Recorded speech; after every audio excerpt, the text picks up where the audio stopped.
Muy bien. eh, Antes, en en el video anterior, en la clase anterior, hicimos una especie de empalme de lo que se había hecho antes en la parte de espacios vectoriales, subespacios, etcétera, dependencia e independencia, y presentamos algunas primeras herramientas de naturaleza geométrica en base al producto escalar, como por ejemplo el ángulo entre dos vectores, concepto de paralelismo también, y obviamente un criterio de perpendicularidad o de ortogonalidad para vectores en general en R a la n. En esta parte eh, vamos a presentar una interpretación, más que todo geométrica, de lo que hasta ahora han sido nuestros vectores. He dicho que ya hemos hablado de ortogonalidad, de paralelismo, etcétera, que son conceptos que básicamente son geométricos. Entonces vamos a hacer ahora la interpretación geométrica de esos conceptos, en particular para los casos n igual 2 y n igual 3. Entonces había dicho, por ejemplo, que en la física es costumbre distinguir una cantidad vectorial como algo que depende de dos cosas, tiene una magnitud y tiene una dirección. Entonces, nosotros hemos introducido ya concepto de norma, que es lo que va a hacer nuestra magnitud de punto de vista algebraico, y también hablamos de dirección con los vectores unitarios al final del video pasado. Entonces, la interpretación que le vamos a dar a los vectores de R a la n, vamos a hacer dos tipos de interpretaciones. Primero,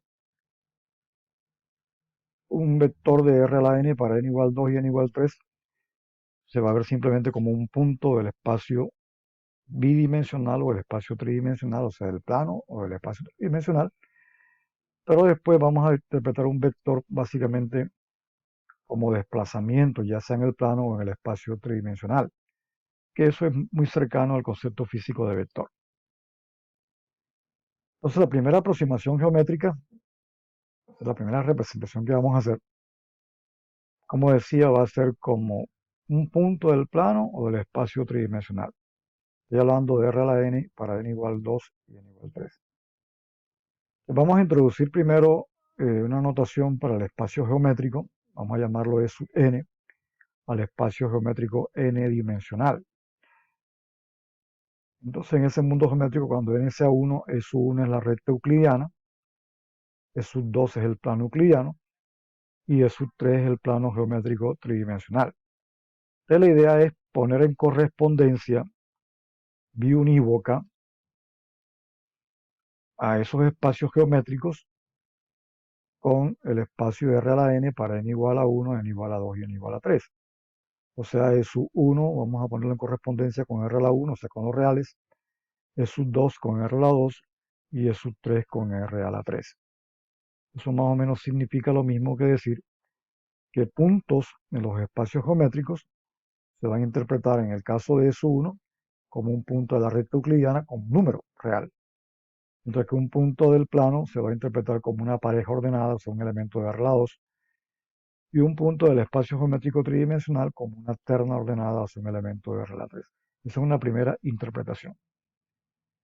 Eso de correspondencia biunívoca no es más que una función biyectiva entre E sub n y R a la n.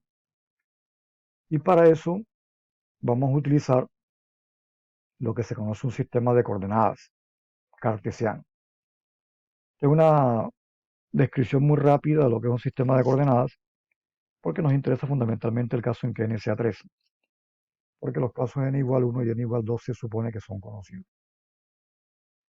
Entonces, para un sistema de coordenadas en el espacio E sub n fijado, vamos a necesitar primero lo que se llaman objetos de referencia.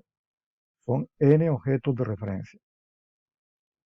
Entonces, por un objeto referencial entenderemos ya sea un punto o un subconjunto de E sub n, con relación al cual vamos a describir los puntos del espacio geométrico n-dimensional. Y cada objeto referencial va a dividir al espacio geométrico correspondiente en dos partes disyuntas. Aquí no estoy incluyendo el objeto referencial mismo, pero entonces a cada una de esas dos partes disyuntas vamos a asignarle una dirección positiva o negativa. Eso simplemente es para distinguir los puntos que están en cada parte, en cada una de esas dos partes disyuntas, con respecto al objeto referencial. Ahora explicamos con más detalle lo que eso significa. Por ejemplo, en el caso de sub 1, que es la recta euclidiana, tenemos una recta.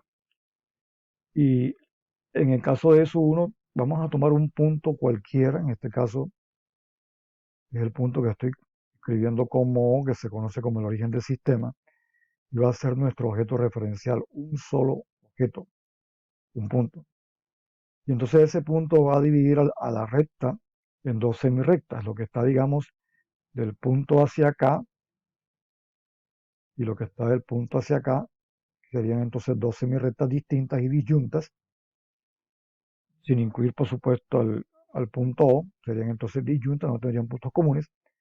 Y entonces asignamos a cada una dirección positiva y a la otra una dirección negativa.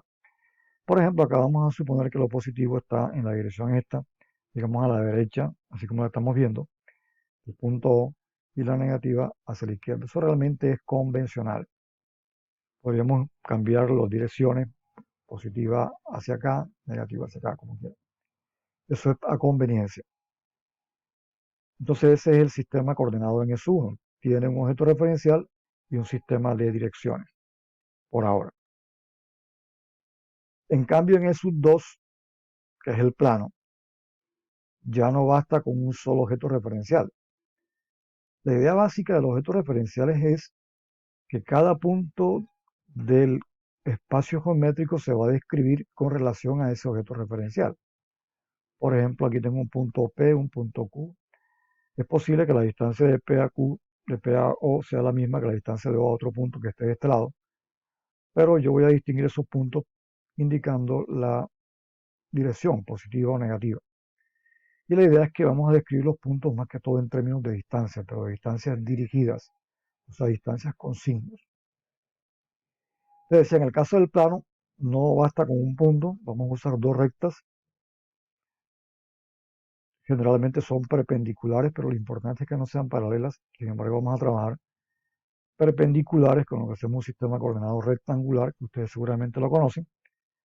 Y estos objetos de referencia son los llamados ejes de coordenadas, o ejes coordenados. Y entonces, digamos, el eje que vamos a llamar el eje X, divide el plano en dos semiplanos, digamos lo que está por encima, lo que está por debajo del eje X. Entonces aquí asignamos la dirección positiva hacia arriba, la dirección negativa hacia abajo. La otra recta, el otro eje coordenado, el otro objeto referencial es el eje Y, que divide el plano en este caso en dos partes, lo que está, digamos, a su derecha y lo que está a su izquierda. O sea, así es la forma como asignamos direcciones en este caso particular.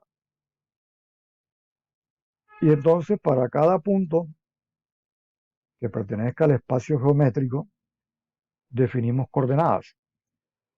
La coordenada de un punto P con relación a un objeto referencial cualquiera se define como la distancia dirigida del punto P al objeto referencial. Cuando digo dirigida, quiero decir que podrá ser cero, positiva o negativa, dependiendo de si el punto está sobre el objeto referencial, en cuyo caso la coordenada es cero, o en caso contrario se encuentra en una de las dos partes en la que divide el objeto referencial al espacio geométrico. Entonces diremos la distancia, pero con un signo. Y generalmente vamos a tomar la distancia mínima, ¿no? Que es la distancia generalmente perpendicular. Una vez que uno define eso, los objetos referenciales, las direcciones, todo eso es convencional, que cada punto P del espacio va a quedar descrito por una eneada única. Esa eneada, obviamente, eh, convencionalmente fijamos un orden para ver cuál coordenada se escribe primero. Entonces cada punto queda descrito por n coordenadas. Obviamente en el caso en que n es igual a 1, quedará descrito por cada punto por una sola coordenada, que es su distancia del punto al origen. La coordenada será positiva si el punto está del lado tomado como dirección positiva, la negativa si está en este caso del lado izquierdo. Y entonces de esa forma cada punto de la recta queda descrito como un número real. Recíprocamente a cada real le corresponde un punto único de la recta. Igualmente pasa en el caso del plano, donde tenemos que cada punto se le asignan dos coordenadas, una con relación al eje Y, que es la distancia esta de acá, que es la que escribimos primero y se llama X, pues se acostumbra a simbolizar como X. Entonces X es la coordenada con relación a el eje Y, o sea, la distancia del punto al eje Y. Entonces, si por ejemplo el punto está a la derecha, tendrá una coordenada positiva, si está de este lado, tendrá una coordenada negativa con respecto al eje Y. Esa es la primera coordenada que vamos a escribir. Y la segunda coordenada, que es Y, usualmente se escribe como Y, es la coordenada con respecto al eje X. O sea, es esta distancia de acá, en este caso, que será positiva si el punto está por encima del eje X, negativa si está por debajo, y cero si está justamente sobre el eje. Nosotros asumimos que ustedes conocen perfectamente esos sistemas de coordenadas en el caso unidimensional y en el caso bidimensional. De modo que nos concentramos fundamentalmente en el caso tridimensional, que es el objeto del video y de la clase que sigue. Entonces, por ahora creo que es todo con relación a este tema, pero es importante entender que se requieren objetos referenciales que son n, para la recta es uno solo, para el plano son dos. Como veremos, para el espacio tridimensional se requieren tres objetos referenciales que, como veremos, son planos perpendiculares entre sí. Y además de eso, cada objeto referencial divide el espacio en dos partes, el espacio geométrico en dos partes disyuntas, sin incluir el objeto referencial, y a cada una de ellas asignamos una dirección, ya sea positiva o negativa. Y después definimos coordenadas. Una coordenada con relación a objeto referencial simplemente es la distancia dirigida del punto al objeto referencial. Y entonces con esas coordenadas armamos eneadas de acuerdo con una convención previamente estipulada, y así cada punto del espacio geométrico corresponde a una eneada del espacio R a la n. Estoy hablando de n igual a 1, n igual a 2 y n igual a 3. Pero nos concentraremos solamente en el caso de n igual a 2 y en el caso de n igual a 3.